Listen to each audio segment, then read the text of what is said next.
大家好，我是苏森，欢迎来到 Garden 365新西兰生活频道。这两天，我的一位朋友他做的厨余呢开始长毛了，而且是五颜六色，有白色，还有淡红色、粉色、绿色和黑色。这到底是怎么回事呢？正不正常呢？今天就让我们一起来看一下。让我们先来做一桶厨余肥，看看它的菌丝会长成什么颜色。我新买了一包这样的 Compost Maker 来加速厨余的发酵。加速厨余发酵的产品很多，尽管名字各不相同，但是作用都是一样的。等一下我会向大家介绍几种在店里看到的不同价位、不同品牌的产品，大家可以根据自己的需要来做个参考。我之所以会选择这个产品，是因为它可以用在室外的大的堆肥箱，所以我不但要用它来做可以放在室内的厨余堆肥，我还要用它在室外做营养土，这样一个产品就都能解决了。它的颗粒跟我们以前看到的有所不同，不是那种锯末状或者谷物的颗粒状，而是这种粉末状，里面好像还掺杂了一些粉碎的玉米粒。所有的这些产品都是通过有效微生物，也就是我们经常听到的 EM 菌来促进厨余的发酵，能够让厨余在4周内彻底发酵完全。这是我们自己做的厨余肥小桶，还不知道怎么做的朋友，视频的链接已经放在了说明栏。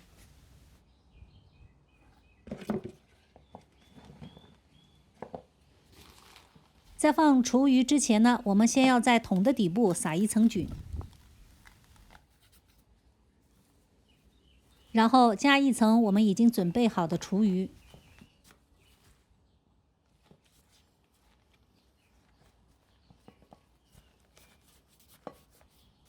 接下来我们要做的就是把厨余压紧，压紧的目的是让厨余之间不要有过多的空气。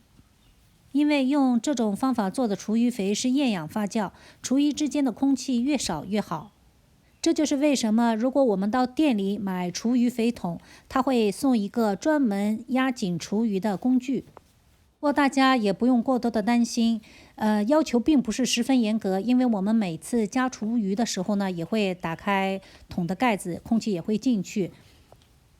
今天我准备了很多厨余，我会一次性的把这个小桶装满。平时呢，我没有这么多的厨余，这一个小桶我要分好几次才能加满。每次加完厨余之后呢，上面就撒一层菌，然后给它压实，迅速的盖上盖子。分批加入厨余，底下的厨余和上面的厨余加入的时间不同，那么我们怎么样才能知道厨余彻底的腐熟了呢？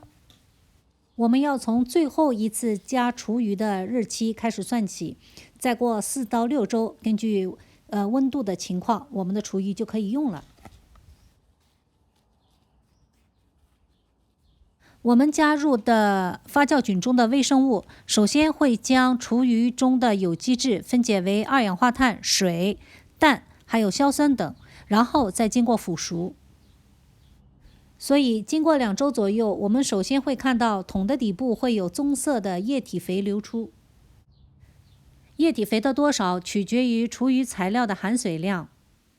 2个星期之后，我们打开盖子，发现厨余的上面开始长白毛了。这就说明我们加入的微生物菌开始工作了。如果你的厨余也长这种白色的或者是淡红色、粉色的菌丝，是很正常的，你就不用担心了。如果菌丝是绿色的或者黑色的，你就要注意了，这是发酵失败的一个迹象。如果我们不去管它，经过一段时间，整桶的厨余肥都会发出令人难以接受的臭味。正常发酵的厨余肥会产生有刺激性的酸味，但绝对不是令人厌恶的臭味。厨余肥失败的原因呢，也有很多种，有可能是厨余材料的问题，也有可能呢盖子没盖紧，进去了过多的空气，还有一些杂菌，还有可能呢我们没有及时收集液体肥，那厨余的底部呢太湿。做厨余肥，大多数人都有失败的经历，只要我们多做几次，慢慢的就有经验了。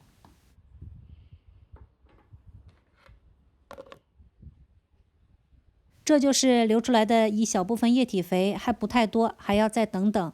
如果大家想收集到更多的液体肥，就要用含水量比较高的厨余，像西瓜皮。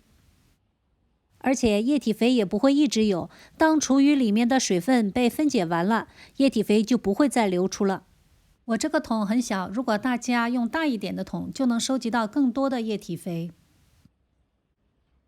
我给大家找了一个很好的例子，大家看，这上面长了3种不同颜色的菌丝，就差黑色的了。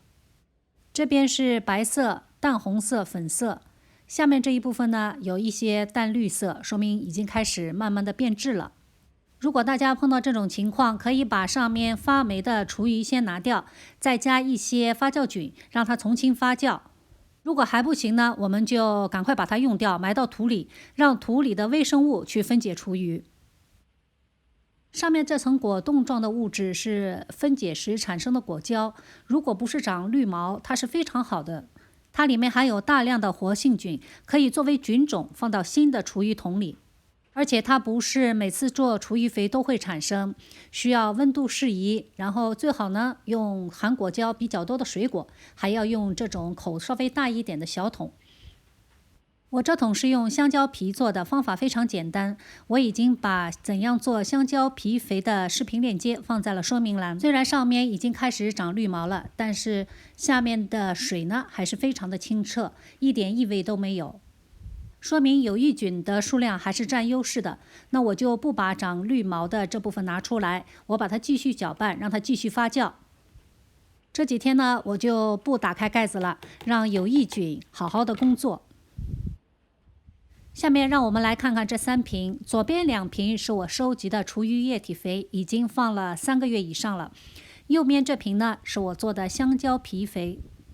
有人会问，不是说收集的液体肥要在24小时以内用掉吗？要不然里面的有益菌就都死掉了。